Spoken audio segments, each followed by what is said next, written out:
কুরআনুল কারীম এবং হাদিস শরীফে শেষ জুমা হিসাবে আলাদা কোনো ফাজাইল ফজিলত এই ধরনের নির্ধারিত কোনো বিষয় লক্ষ্য করি না। তবে প্রত্যেকটি গুরুত্বপূর্ণ কাজ যখন শেষ হয়, আল্লাহ রাসূল সাল্লাল্লাহু আলাইহি ওয়াসাল্লাম ঘোষণা করেছেন, ইন্নামাল আমরু বিল খাওয়াতিম, শেষ ভালো যার সব ভালো তার। তাই রমজানুল মুবারক মাস রহমত, বরকত এবং মাগফিরাতের মাস, এই মাসের জবনিকা তথা শেষটা যদি আমাদের ভালো হয়, আল্লাহ রাব্বুল আলামিনের দরবারে যদি কবুল হয়, এবং এটা আমাদের জন্য হওয়া খুব প্রয়োজন। তাই এই শেষ জুমারও একটা গুরুত্ব বহন করে বিধায় হাদিস শরীফেও আছে, লিসাইমি ফারহাতান, রোজাদারের জন্য দুইটি ঈদ, দুইটি খুশি আছে। একটি খুশি ফারহাতুন ইনদা ফিতরিহি, একটি খুশি হলো আসন্ন ঈদুল ফিতরের খুশি। কেন খুশি? প্রত্যেকটি মানুষ হাড়ভাঙ্গা পরিশ্রম করেই হোক অথবা সাধারণ পরিশ্রম করেই হোক, তার একটা বিনিময়ের আশা রাখে। ব্যবসায়িক ব্যবসা করে একটা ভালো লাভের আশা, ইবাদতকারী ইবাদত করে আল্লাহ পাকের সন্তুষ্টির আশায়, চাকুরিজীবী চাকরি করেন মাস গেলে বেতন পাওয়ার আশায়, একজন কৃষক তার জমি চাষ করে সিজন শেষে ভালো ফসল পাওয়ার আশায়।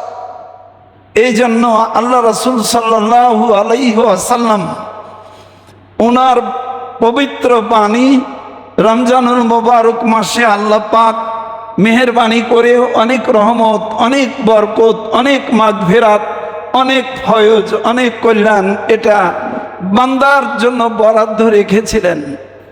তা যেন বরাদ্দ ঠিক রেখে ইহকাল এবং পরকালে দান করেন। এই কারণে প্রত্যেকটি ইবাদত গুজার মানুষ খুশিতে থাকে এবং সরাসরি আল্লাহ রাব্বুল আলামিন কুরআনুল কারীমে সূরাতুল ইউনূস 58 নম্বর আয়াতে ঘোষণা করেছেন, কুল বিফাদলিল্লাহি ওয়া বিরহমাতিহি ফাবিযালিকা ফালইফরাহু। কই যে রাসূল আপনি বলে দিন, আমি আমার বান্দার ওপর রহমত এবং বরকত করে যে ফজল অর্থাৎ আমার অনুগ্রহ দিয়েছিলাম, অবে রহমাতিহি, আর যে রহমতগুলো আমি নাজিল করেছিলাম, ফাবে যালিকা ফালইফরাহু, এই কারণে তারা যেন খুশি প্রকাশ করে। তাই আল্লাহ পাকই তার কল্যাণ এবং রহমত প্রাপ্তির বিনিময় স্বরূপ খুশি প্রকাশ করতে বলেছেন। তো আমরা আল্লাহ পাকের সেই রহমত এবং কল্যাণ পাওয়ায় সকলে খুশি না বেজান? খুশি। এবং আল্লাহ পাকও এই খুশি প্রকাশ করতে বলেছেন, তবে তার মর্জির আওতায়। মন মতন খুশি প্রকাশ করব, যেই খুশির মধ্যে আল্লাহ পাক বেজার হয়ে যাবেন, এমন খুশি কিন্তু আমাদের পক্ষ থেকে হওয়া উচিত না, এটা কাম্য না। যা আমরা ঈদের আগে পরে ঈদের দিন করে থাকি, এরও ফেরেশতা আমি সামনে পেশ করব। তো যা হোক, এই রমজানুল মুবারক মাসের শেষে লাইলাতুল কদর অবস্থান করে, আর ওই লাইলাতুল কদরে আল্লাহ রাব্বুল আলামিন কুরআনুল কারীম দান করেছেন। এই কারণে শেষ দশক, শেষ জুমা আমাদের কাছে ধর্মীয় দিক থেকে আসলে খুব গুরুত্ব বহন করে। মর্মে আজকের জুমায় ঈদ প্রসঙ্গ এবং ঈদ পূর্ব প্রসঙ্গ কিছু আলোচনা হবে। আল্লাহ পাক যেন আমাদের সকলকে তার পবিত্র বাণী এবং তার প্রিয় হাবিব সাল্লাল্লাহু আলাইহি ওয়াসাল্লাম ওনার পবিত্র মুখ নিঃসৃত বাণী থেকে কিছু শ্রবণ করে আলোচনা করে আমাদের প্রত্যেককে ইখলাসের সাথে পালন করার তৌফিক দান করেন। আমরা সকলে বলি আল্লাহুম্মা আমিন। রমজানুল মোবারক মাসের আমাদের জন্য যে গুরুত্বপূর্ণ আমলগুলো ছিল, একদিকে সিয়াম সাধনা, অন্যদিকে কিয়ামুল লাইল। হাদিস শরীফে আছে, আমার বান্দা রমজানুল মোবারক মাস যখন শেষ হয় তখন তাদের জন্য সবচেয়ে বড় খুশি। প্রত্যেক শ্রমিক তার শ্রমের যেমন একটা উজরত বা বিনিময় পায়, আমি আল্লাহ রাব্বুল আলামিন আমার কুদরতি হাতে তাদেরকে এই বিনিময় দেব। শুধু তাই না, অন্য একটি রওয়ায়াতে আছে যে এর যা বিনিময় হয় আমি আল্লাহ পাক নিজেই সব সময় থাকব। সব সময় আল্লাহ পাক তিনি কুদরতিভাবে আমাদের সাথে আছেন। এইটা হলো রোজার অর্থাৎ সিয়াম সাধনার সবচাইতে বড় পুরস্কার। তাই সিয়ামুন নাহার কিয়ামুল লাইল রমজানুল মোবারক মাসে আল্লাহ পাকের পক্ষ থেকে আমাদের উদ্দেশ্যে এই দুটি হাদিয়া। তৃতীয় নম্বরে তেলাওয়াতুল কোরআন, কোরআনুল কারীম। এটা আল্লাহ রাব্বুল আলামিনের পবিত্র বাণী। এই বাণীকে যারা যতটুকু তেলাওয়াত করতে পারবে এবং যে পরিমাণ মুখস্থ থাকবে, কিয়ামতের দিন আল্লাহ রাব্বুল আলামিন বলবেন যে যতটি কোরআনুল কারীমের আয়াত তোমাদের মুখস্থ আছে ততটি বেহেশত তোমাদের জন্য বরাদ্দ করে দিলাম। যে যে পরিমাণ কোরআন মজিদের অংশ হিফজ রাখতে পেরেছে সেই পরিমাণ বেহেশত আল্লাহ রাব্বুল আলামিন বরাদ্দ করে দিবেন। এবং আল্লাহ রাসূল সাল্লাল্লাহু আলাইহি সাল্লাম ঘোষণা করেছেন, ইন্নাল্লাযী লাইসা ফী জাওফিহি শাইউম মিনাল কোরআন কাবাইতিহি খারাব। যে অন্তরে কোরআনুল কারীমের কোনো অংশ নাই, পড়তে তো জানি না, কিছু মুখস্থও রাখিনি, সে একটা উজাড় গৃহ। যে গৃহ থাকে কিন্তু সেখানে কোনো লোক বাস করে না, তাই ওই গৃহ যেমন মানুষের কল্যাণ দেয় না, তো এইরকম ব্যক্তি যার অন্তরে কোরআনের সামান্যতম অংশ নাই, ওই বান্দারও আমার কোনো প্রয়োজন নাই। তা আল্লাহ পাক এমন অবস্থান থেকে আমাদেরকে হেফাজত করুন। আমরা সকলে বলি আল্লাহুম্মা আমিন। রমজানুল মোবারক মাসে আমাদের জন্য গুরুত্বপূর্ণ কাজ হলো তওবা এবং ইস্তিগফার। প্রত্যেকটি বান্দা আল্লাহ রাব্বুল আলামিনের কাছে গুনাহগার, আর আল্লাহ রাব্বুল আলামিন বান্দাকে আসলে গুনাহগার দেখতেও চান। তবে ওই গুনাহগার সবচাইতে উত্তম, অনিচ্ছাকৃতভাবে গুনাহ হয়ে গেছে, বিন্দু বিসর্গ পরিমাণ দেরি না করে আল্লাহ রাব্বুল আলামিনের কাছে যদি তওবা করে, আল্লাহ পাক ওই বান্দার উপর অনেক খুশি হয়ে যান, অনেক খুশি হয়ে যান।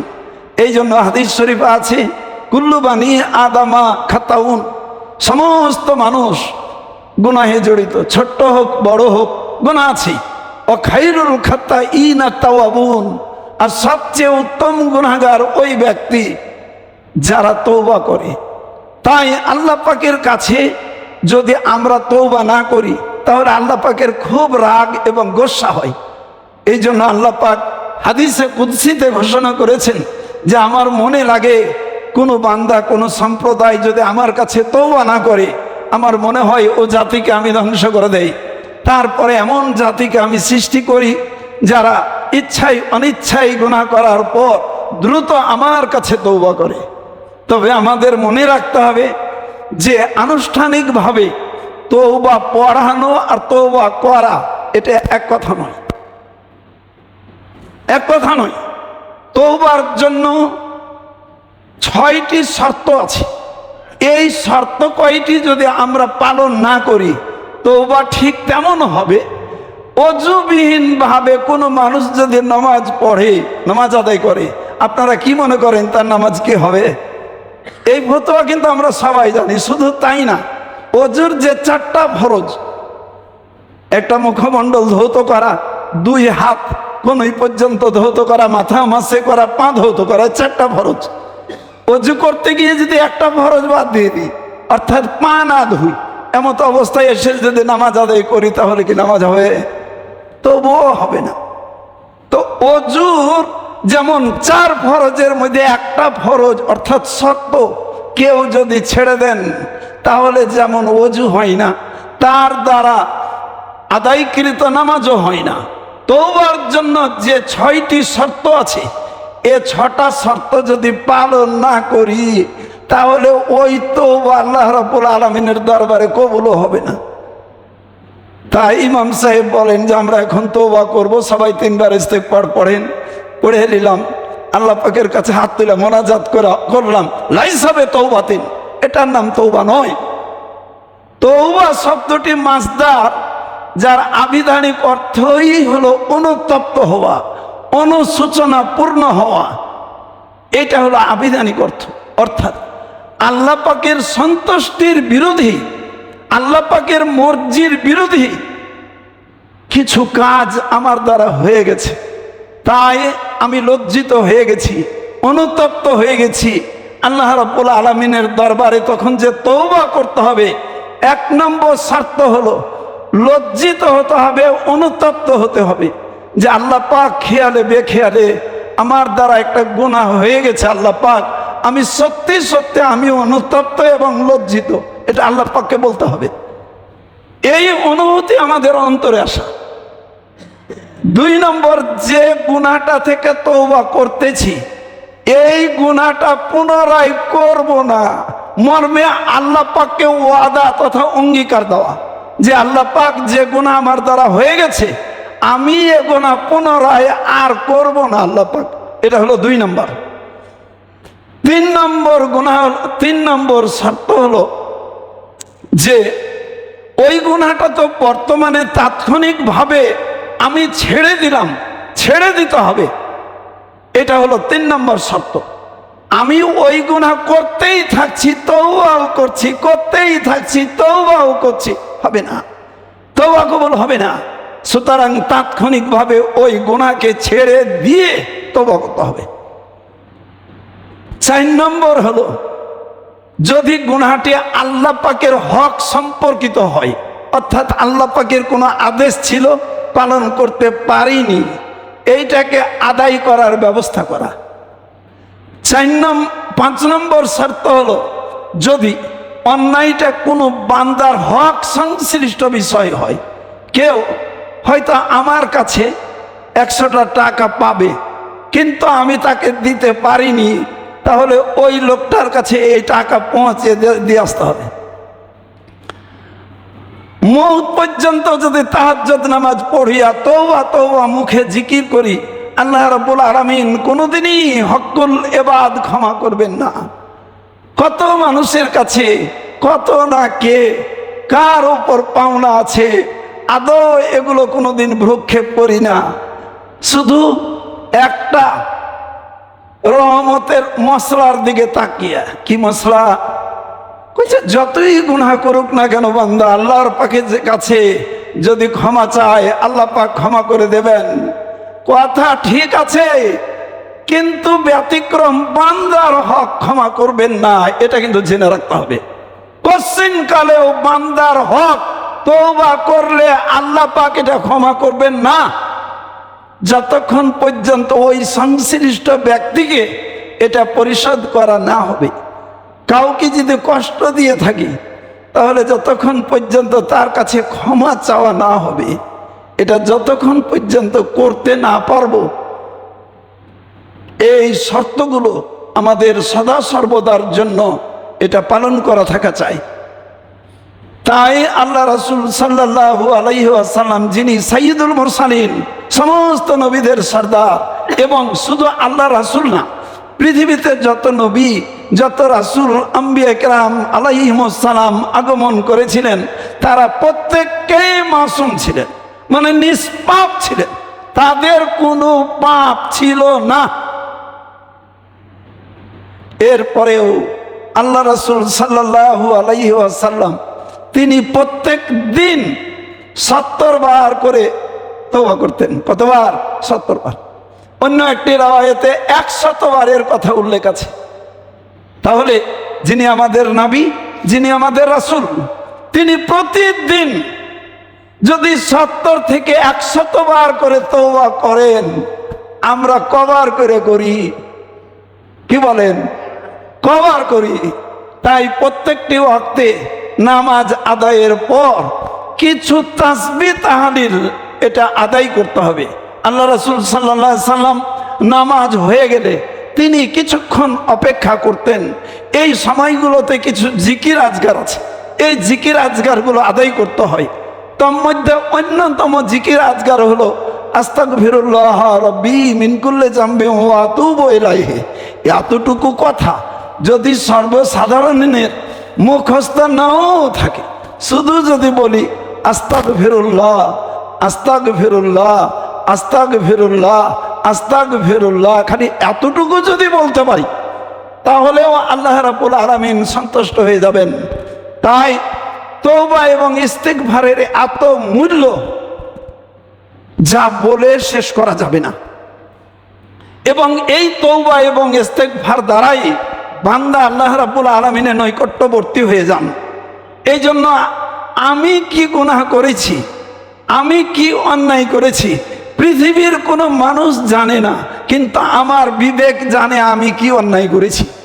তাই যিনি আমাদের ক্ষমার মালিক, তার কাছে অকাতরে গুনার স্বীকৃতি দিতে আপত্তি নাই। তাই তওবার 5টি শর্তের মধ্যে 6 নম্বর শর্ত হলো আল্লাহ রাব্বুল আলামিন আমি এই গুনাহটি করেছি, আমি তোমার বান্দা হিসেবে স্বীকৃতি দিচ্ছি। গুনাহের স্বীকৃতি। দুনিয়ার বুকে অন্যায় করার পর নিজে নিষ্পাপ সাজার জন্য কত মিথ্যা কথা বইলে আমরা নিষ্পাপ সাজি, কত কোর্ট কাচারিতে মিথ্যা কথা বলি, কত মানুষের সামনে আমাদেরকে লজ্জায় পড়তে হবে তাই এড়িয়ে যাওয়ার জন্য কত রকমের কৌশল করি। এগুলো সব ত্যাগ করি আল্লাহ রাব্বুল আলামিনকে স্বীকৃতি দিতে হবে যে আল্লাহ পাক আমি যদি তোমার কাছে স্বীকৃতি দেই তবু না দেই তবু আমার অন্যায় আল্লাহ পাক তুমি জানো। তাই তোমার বান্দা হিসাবে আমি যে এ পাপ করেছি আল্লাহ পাক সারা পৃথিবীর কাউকে আমি বলতে না পারলেও তোমার কাছে বলতে আমার কোনো দ্বিধা নেই। তাই আল্লাহ পাক মেহেরবানি করে আমার এই গুনাহটা ক্ষমা করে দিন, এই স্বীকৃতি দেওয়া। কোনো বান্দা যদি এই 6টি শর্ত পালনে আল্লাহ রাব্বুল আলামিনের দরবারে যদি আস্তাগফিরুল্লাহ আস্তাগফিরুল্লাহ আমরা যদি 10 বার করেও নামাজের পরে বলি, 5 ওয়াক্ত নামাজে 5 10 50 বার আদায় হয়ে যাবে। এবং কোনো বান্দা যদি এই 10 বার করে 5 ওয়াক্ত নামাজে 50 বার যদি তওবা এবং ইস্তিগফার তিনি আদায় করেন, আল্লাহ রাব্বুল আলামিন তার কোনো দোয়া এবং তার কোনো মুনাজাত ফেরত দেবেন না, কবুল করে নেবেন। এই জন্য কিতাবে উল্লেখ আছে একজন খাফফাজ রুটি বিক্রেতা পেশায় সাদা সর্বদার জন্য তিনি কাজ করতেন আর বলতেন আস্তাগফিরুল্লাহ আস্তাগফিরুল্লাহ আর আস্তাগফিরুল্লাহ, এটা বলতেন। বলতে বলতে এক সময় তিনি আল্লাহ রাব্বুল আলামিনের কাছে মুস্তাজাবুদ দাওয়াতে পরিণত হয়ে গেছিলেন। মুস্তাজাবুদ দাওয়াত অর্থ এই, তিনি যা দোয়া করবেন সব আল্লাহ পাক কবুল করে নেবেন, কোনোটাই কবুল করতে বাধা থাকবে না। ইমাম আহমদ বিন হাম্বল রহমাতুল্লাহ আলাই একদিন সফরে বের হয়েছেন, এক মসজিদে তিনি নামাজ আদায় করলেন। খুব কনকনে শীত, রাত্রে ওখানে শুয়ে থাকবেন। মসজিদের খাদেম বলতেছে নামাজ শেষ, মুরব্বী মসজিদ থেকে বের হয়ে যান। তো বলতেছে যে বাবা আমি এসার সময় যেমন মুরব্বী থাকলাম, ফজরেরও মুসল্লি থাকবো, তো আমাকে দয়া করে একটু মসজিদে থাকতে দেওয়া হোক, ফজরের পর আমি চলে যাব। যে মসজিদ কমিটির অনুমতি নাই, মসজিদে থাকতে যাওয়া হবে না, আপনি বের হলে হন, না তো আমি গাড়িটা পরিষ্কার যা আছে সব টেনে ফেলে দেবো। ইমাম আহমদ বিন হাম্বল রহমাতুল্লাহ আলাই, যিনি হাম্বলি মাযহাবের প্রতিষ্ঠাতা, একটা মাযহাব যার নামে চলে, তিনি বের হয়ে গেলেন। খুব ঠান্ডায় শরীরে কাঁপনি। কিছু দূর চলতে চলতে এক খাফফাজের দোকানে দেখছেন যে আগুন জ্বলছে, রুটি বানাচ্ছে। তো বলতেছে খাফফাজ ভাই খুব ঠান্ডার সময় আমি যদি আপনার চুলার পাশে একটু যদি তাপ হয় এ থেকে আপনার কোনো অসুবিধা হবে? বলে না, কোনো অসুবিধা হবে না, আপনি বসুন, কোনো অসুবিধা নাই। যে বসতে দিলেন, একটু করে তাপ পোহাচ্ছেন। আর উনি রুটি তৈরি করতেছেন আর প্রত্যেক কাজেই বলতেছেন আস্তাগফিরুল্লাহ আস্তাগফিরুল্লাহ আস্তাগফিরুল্লাহ, মানে তিনি এই জিকির করতেছেন আর রুটি বানাচ্ছেন।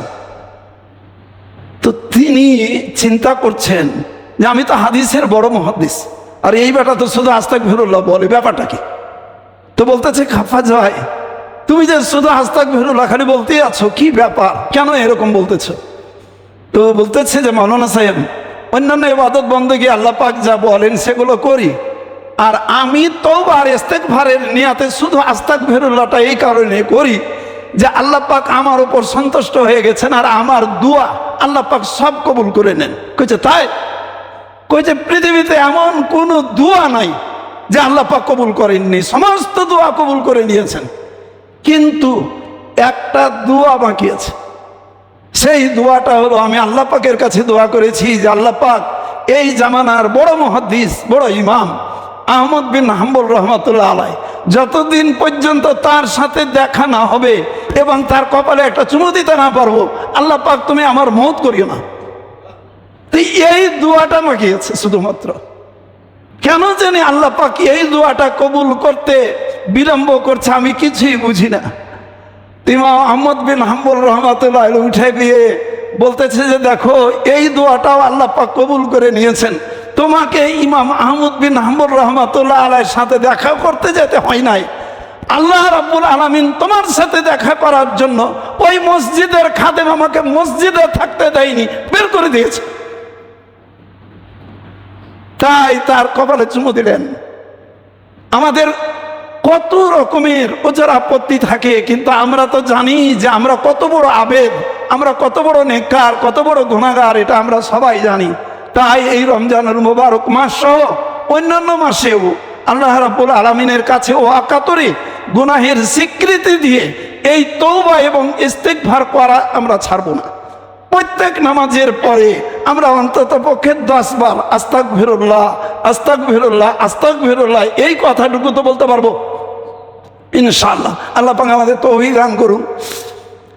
রমজানুল মুবারক মাসে আমাদের ইতিকাফের যে বিধান ছিল, আমরা ইতিকাফের ফজিলত জেনেছি যে কেউ যদি ঈমান এবং ইহতিসাবের সাথে ইতিকাফ পালন করেন, আল্লাহ রাব্বুল আলামিন দোজখকে তার নিকট থেকে 3 খন্দক দূরে করে দেন। এক একটা খন্দকের পরিমাণ এই পৃথিবীর প্রাচ্য থেকে প্রতীচ্য পর্যন্ত, পূর্ব দেশ থেকে পশ্চিম দেশ পর্যন্ত যত দূর, এইরকম 3 গুণ দূর দোজখকে দূর করে দেন। এবং তার আমলনামায় 2টি হজ এবং 2টি ওমরার সওয়াব দান করে দেন। এবং এই সব শুধু যে তিনি পান তা নন, এই জামাতবাসী যারা আছেন প্রত্যেকের আমলনামা এটা দান করে দেন। কিন্তু ইতিকাফকারীর সব কিছুমাত্র কমানো হয় না। এই জন্য ইতিকাফকারী তিনি চাইবেন না কাহারির সহযোগিতা, তারপরেও ইচ্ছাকৃতভাবে যাইছে আবেদন করে মাইঙ্গা ওই ইতিকাফকারীর যদি কোনো সহযোগিতা করতে পারা যায়, এটিও একটি সওয়াবের কাজ। যেহেতু তার করা আপনি ইবাদতের সওয়াবের একটা অংশ আমলনামায় পাবেন, এটা করা উচিত। এই জন্য কোরআনুল কারিমে আছে হাল জাযাউল ইহসান ইল্লাল ইহসান, উপকারের বিনিময় তো উপকারই হয়।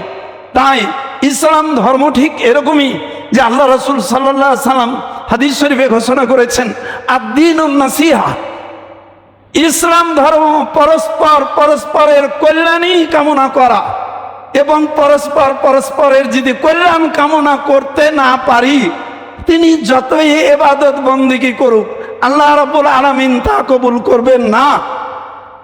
এই জন্য কোনো ব্যক্তিকে আল্লাহ রাব্বুল আলামিন যদি কোনো নিয়ামত দান করেন, আর এই নিয়ামতের জন্য যদি আল্লাহ পাকের কাছে দোয়া করা যায় যে আল্লাহ পাক অমুক ব্যক্তি যে নিয়ামত পেয়েছেন, এই জন্য তোমার অনেক শুকর আদায় করছি, তুমি আমার ভাই অমুক ব্যক্তির নিয়ামতকে আরো বাড়ায় দাও।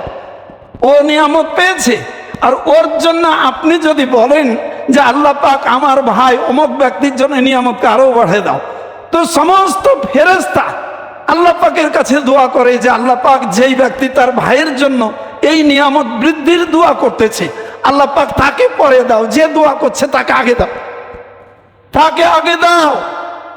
কিন্তু আমরা তো ভাই তা করতে পারি না, কাউরি যদি নিয়ামত দেখি, কেউ যদি ভালো থাকে, তো অন্তরটা আমাদের জলে যে কেমন করে এত বড় হয়ে গেল। পারলে পারে কিভাবে তাকে বিপদে ফেলে দেওয়া যায়, বা এই নিয়ামতটুকু আল্লাহ পাক কেড়ে নেয়, এই তদবিরে আর এই অনুভূতিতে ব্যস্ত। ঠিক এমনি ভাবে কোনো বান্দা যদি বিপদে পড়ে, হাদিস শরীফে বর্ণিত হয়েছে, আল মুমিনুনা কারাজুলিন ওয়াহিদ ইন ইস্তাকা আইনুহু ইস্তাকা কুল্লুহু।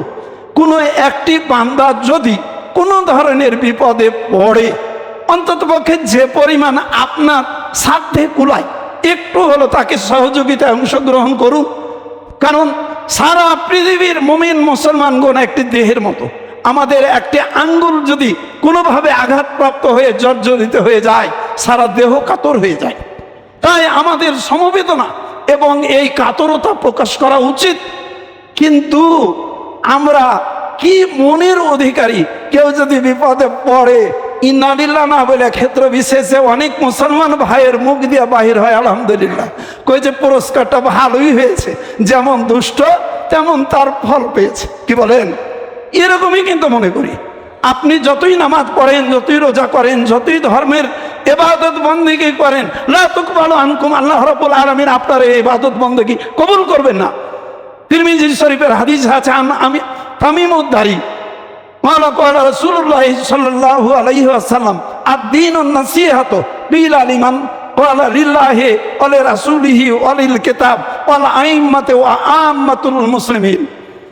কইছে তোমরা পরস্পরের কল্যাণ কামনা করো এবং এটা ইসলাম ধর্ম। তো এক সাহাবী জিজ্ঞাসা করতেছেন যে আল্লাহ রাসূল, কার কল্যাণ কামনা করব? কই এক নম্বর আল্লাহ পাকের কল্যাণ কামনা করবা। কই যে আল্লাহ, হে আল্লাহ রাসূল, আমরা তো বান্দা, আল্লাহ পাকের আমরা কি কল্যাণ কামনা করতে পারি? তো আল্লাহ রাসূল সাল্লাল্লাহু আলাইহি সাল্লাম তার ব্যাখ্যায় বলেছেন যে আল্লাহ রাব্বুল আলামিন তিনি এমন একজন পবিত্র সত্তা, তাকে বলতে হবে যে আল্লাহ পাক তুমি ছাড়া পৃথিবীতে আর দ্বিতীয় কোনো উপাস্য নাই এবং তোমার কোনো শরীক নাই, আর আমি তোমার একজন গোলাম, গোলামের পেটের গোলাম। আল্লাহ পাক আমার ছাড়া তোমার অনেক গোলাম আছে, কিন্তু তুমি ছাড়া তো আমার কোনো প্রভু নাই। এটাই কল্যাণ কামনা করা, এটাই কল্যাণ কামনা করা। অলে রাসূলিহি, রাসূলের কল্যাণ কামনা করতে হবে। অলিল কিতাব, কিতাবের কল্যাণ কামনা করতে হবে, অর্থাৎ কোরআনুল কারীম। ওয়াল আইম্মাতে, এবং যারা শরীয়তের ইমাম আছেন, যারা ইমাম মুজতাহিদ আছেন, তাদের কল্যাণ কামনা করতে হবে। বলে আম্মাতিল মুসলিমিন, এবং সমস্ত আম মুসলমানদের কল্যাণ কামনা করতে হবে। ইমামে আজম আবু হানিফা রহমাতুল্লাহ আলাইহি তিনি একদিন রাস্তা দিয়ে চলতেছেন, একটা এই কিশোর বয়সের বালক একটু লাফালাফি করতেছে, কিছু বৃষ্টি হয়েছে, পথটা পিচ্ছিল আছে। ইমামে আজম আবু হানিফা রহমাতুল্লাহ আলাইহি তিনি বলতেছেন যে বালক, লাফালাফি করছো কেন বাবা? তুমি যদি কোনোভাবে যদি একটু পিচ্ছিল খেয়ে পড়ে যাও, তাহলে তো তোমার হাত পা ভেঙে যাবে, বুঝতে পেরেছো? তো ধীর স্থির ভাবে থাকো। তো বালক আলহামদুলিল্লাহ পড়ে ইমামে আজম আবু হানিফা রহমাতুল্লাহ আলাইহিকে বলতেছেন যে হযরত, আপনার উপদেশ এটা কল্যাণ স্বরূপ, কিন্তু আমি আপনার কাছে একটা কল্যাণ পৌঁছাতে চাই। যে আমি পড়ে গেলে ব্যক্তিগতভাবে আমার পায়ের নল ভাঙবে বা হাত ভাঙবে, এতে ক্ষতি আমার ব্যক্তিগত হবে, কিন্তু আপনি হলেন জগতের ইমাম, জগৎকে যখন ফতোয়া দিবেন, এই ফতোয়া যদি ভুল হয়ে যায় সারা জগৎ পথভ্রষ্ট হয়ে যাবে। তাই মেহেরবানি করে সিদ্ধান্ত দেওয়ার পূর্বে আপনাকে একটু ভেবে চিন্তে ফতোয়া দেওয়া উচিত। ইমামে আজম আবু হানিফা রহমাতুল্লাহ আলাইহি তিনি হতচকিত হয়ে চিন্তা করলেন যে এত কঠিন বালক মারাত্মক সেই কল্যাণ কামনা আমার জন্য করলেন। তাই আমাদের জন্য পরস্পরের কল্যাণ কামনা করা এটা আমাদের জন্য দিন, এটা আমাদের দিনের অন্তর্ভুক্ত। সাদাকাতুল ফিতর আমরা সবাই জানি যে ঈদের দিন শুবে সাদেকের পূর্বেও যে শিশু জন্মগ্রহণ করবে তার পক্ষ থেকেও বাড়িঘরের প্রত্যেকটি সদস্যের পক্ষ থেকে সাদকাতুল ফিতর আদায় করে দেওয়া ওয়াজিব, এবং আল্লাহ রাব্বুল আলামিন এই সাদকাতুল ফিতরকে তিনি কবুল সাদকা হিসাবে কবুল করে নেন। আর যদি ঈদের পরে কেউ আদায় করে, ওটা অন্যান্য সাধারণ দানের মতো হয়ে যায়। তাই এই সাদকাতুল ফিতর আমাদের রমজানুল মুবারক মাসের সিয়ামুন নাহার এবং কিয়ামুল লাইল কোনো ধরনের ত্রুটি বিচ্যুতি যদি হয়ে থাকে, তাহলে আল্লাহ পাক তা ত্রুটি বিচ্যুতিগুলোকে ক্ষমা করে দিবেন। এক শ্রেণীর কপট মানুষ এ ধরনের কথাবার্তা বলে যে হুজুর আমি তো রোজাই রাখিনি, তারাবির নামাজও পড়িনি, তো আমার কোনখানটা ত্রুটি বিচ্যুতি সংশোধন হবে? খেয়াল করেছি আসলে আল্লাহ পাক যখন কাহারও অন্তরকে কবুল করেন তখন ইয়াশরাহ সাদরাহু লিল ইসলাম, আল্লাহ পাক তার বক্ষকে ইসলামের জন্য কবুল করে নেন। আর যাকে আল্লাহ পাক কবুল করেন না তার অন্তরে সব সময় কুমন্ত্রণা সূচক প্রশ্ন ক্ষেপণ করতে করতে এক সময় আল্লাহ পাক প্রসঙ্গে প্রশ্ন করে বেমান হয়ে কবরে চলে যাবেন। তাই শরীয়তের কোনো বিষয় নিয়ে ঠাট্টা করা এটা উচিত না। কেউ যদি শরীয়তের কোনো বিষয় প্রসঙ্গে, ইসলামের কোনো বিষয় প্রসঙ্গে, ইমানের কোনো বিষয় প্রসঙ্গে কিংবা আলেম ওলামাদের মহব্বতের প্রসঙ্গে কারো অন্তরে কোনো অনুভূতি লালন করেন, মৌতের সময় ঈমান নসিব হবে না। স্পষ্টভাবে হযরত আব্দুল্লাহ ইবনে আব্বাস রাদিয়াল্লাহু তাআলা আনহু থেকে এই হাদিস বর্ণিত হয়েছে। বিধায় আমরা শরীয়তের কোনো বিষয় নিয়ে ঠাট্টা মস্কেরা এটা করব না, পালন করি অথবা না করি। কথাটা বুঝুন। যেমন হাদিস শরীফ আছে, কুল্লু বানি আদমা ইয়াদখুলুনাল জান্নাতা ইল্লা মান আবা, কিলা ওয়া মান আবা, ক্বালা মান আতাআনি দাখালাল জান্নাতা ওয়া মান আসানি ফাকাদ আবা। আল্লাহ রাসূল সাল্লাল্লাহু আলাইহি ওয়াসাল্লাম একদিন বলতেছেন, প্রত্যেক বনি আদম ইয়াদখুলুনাল জান্নাতা, তারা জান্নাতে প্রবেশ করবে, ইল্লা মান আবা, কিন্তু যে অস্বীকার করে সে ব্যতীত। এক সাহাবী জিজ্ঞাসা করতেছেন, কিলা ইয়া রাসূলুল্লাহ ওমান আবা, কইছে আবাকে? আবার আল্লাহ রাসূল বলতেছেন, মান আতানি, যে আমার অনুসরণ করলো ফাদা খালাল জান্নাতা, সে জান্নাতে প্রবেশ করবে। ওমান আসানি, আর যে বিরুদ্ধাচরণ করলো, কোনো প্রশ্ন তুলে অথবা কোনো কাজের বিরোধিতা করে, আল্লাহ রাসূল সাল্লাল্লাহু আলাইহি সাল্লাম তিনি কত বড় রহমাতুল লিল আলামিন, বলেনি ফাদা খালা নারা বাদা খালা জাহান্নাম, এটা বলেনি। কি বলেছেন? ফাকাদ আবা, কইছে সেই অস্বীকৃতি জানালো, কিন্তু বলেনি যে সে জাহান্নামে যাবে। যদি তিনি বলতেন অজাবাত, তাহলে জাহান্নাম অজীব হয়ে যেত। কিন্তু আল্লাহ রাসূল তখনও জানছেন যে ও আমাকে অস্বীকার করেছে, কিন্তু কোনো একটা সময় সে যদি তওবা করে তাহলে আল্লাহ রাব্বুল আলামিন তাকে কবুল করবেন। এই জন্য ফাদা খালা নারা এ কথাটা বলেননি, এই কথাটা বলেননি। তাই কোরআনুল কারিমে একটি কথা উল্লেখ আছে। কি কথা? অনুনাজ্জিলু মিনাল কোরআনি মা হুয়া শিফাউ ওয়া রাহমাতুল লিল মুমিনিন। কোরআনুল কারিম মানুষকে নাজিল করা হয়েছে, এটা শেফা, মানুষের রোগ মুক্তির কারণ, গুমরাহ রোগ থেকে হেফাজত করবে এবং মানসিক শারীরিক রোগ থেকে হেফাজত করবে। ও রহমাতুল লিল মুমিনিন, এবং মুমিনদের জন্য এটা রহমত স্বরূপ। কার জন্য? মুমিনদের জন্য, সকল মানুষের জন্য নয়। অন্য এক আয়াত আছে, অনুনাজ্জিলু আলাইকাল কোরআনা, অনুনাজ্জিলু আলাইকাল কোরআনা ফীহি তিবয়ানুল লিকুল্লি শাইইন ওয়া হুদাও ওয়া বুশরা ওয়া রাহমাতুল লিল মুমিনিন। হে রাসূল, আমি আপনার প্রতি কোরআনুল কারীম নাজিল করেছি, ফীহি তিবয়ানুল লিকুল্লি শাইইন, এই কোরআনুল কারীমের মধ্যে সব কিছু আছে। ওয়া হুদাও, এতে হেদায়েত আছে, এবং ওয়া রাহমাতুল লিল মুমিনিন, এটা মুমিনদের জন্য রহমত। ভালো করে কথাটা বুঝুন। তাই কোরআনুল কারীম এটা মুমিন মুসলমানদের জন্য রহমত স্বরূপ, কাফেরদের জন্য বা সকল মানুষের জন্য কোরআনুল কারীমে কোথাও বলা হয়নি। তাহলে আমরা বুঝবো কোরআনুল কারীম এটা মুমিন মুসলমানদের জন্য রহমত স্বরূপ। কিন্তু আল্লাহ রাসূল সাল্লাল্লাহু আলাইহি ওয়াসাল্লাম উনার শানে কি বলা হয়েছে জানেন? বলা হয়েছে আমা আরসালনাকা ইল্লা রাহমাতাল লিল আলামিন।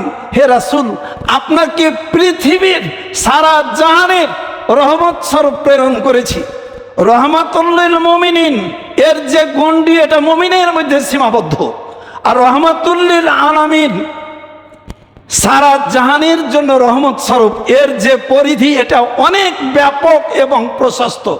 তাই আল্লামা ইমাম খতিব বাগদাদী রহমাতুল্লাহ আলাই তিনি তার কেতাবের মধ্যে উল্লেখ করেছেন যে ইন্না রহমাতুন নবী সাল্লাল্লাহু আলাইহি ওয়াসাল্লাম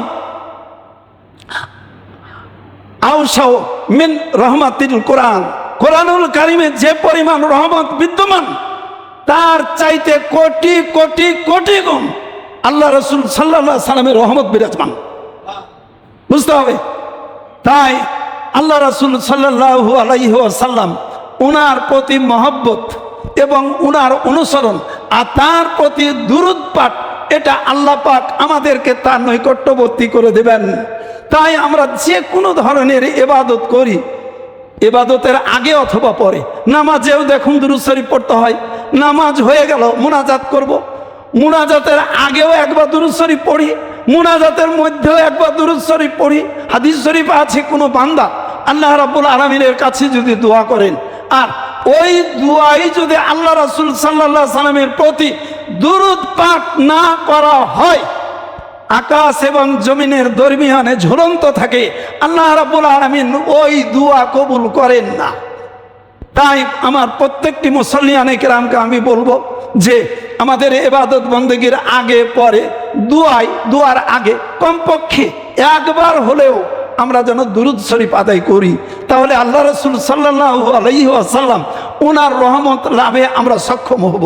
সর্বোপরি আসন্ন আমাদের ঈদুল ফিতর, ঈদুল ফিতরের দিন, ঈদুল ফিতরের যে রাত আছে হাদিস শরীফ উল্লেখ আছে, ইন্না দুআ ইস্তাজাবু ফি খামসি লায়াল আউয়ালু লাইলাতিন মিনার রজব ওয়া লাইলাতুন নিসফি মিন শাবান ওয়া লাইলাতুল ঈদাইন ওয়া লাইলাতুল কাদরিল মুবারাকা। বিভিন্ন হাদিস শরীফে একাধিক হাদিস বর্ণিত হয়েছে যে 5 রাত্রে আল্লাহ পাক যদি দোয়া কবুল করেন, এই দোয়া কবুল করে নেন। তোর মধ্যে একটি রাত্রি হলো ঈদুল ফিতরের রাত, অর্থাৎ আগামী দিনে ঈদুল ফিতর, তার পূর্বের রাতে কোনো বান্দা যদি আল্লাহ পাকের কাছে দোয়া করেন, আল্লাহ রাব্বুল আলামিন তার দোয়া কবুল করে নেন। এবং হাদিস শরীফে এ রাতের ফজিলত বর্ণিত হয়েছে, যেই দিন সমস্ত দেলগুলো মরে যাবে, ঈদুল ফিতরের রাতে যে ব্যক্তি আল্লাহ পাকের কাছে নিজের অন্তর নিংড়ানো দোয়া এবং সৌজন্যমূলক কিছু ইবাদত বন্দেগী পেশ করে, ওই ব্যক্তির অন্তর কোনোদিন মরবে না। অন্তর না মরার ব্যাখ্যা দিয়েছেন এই,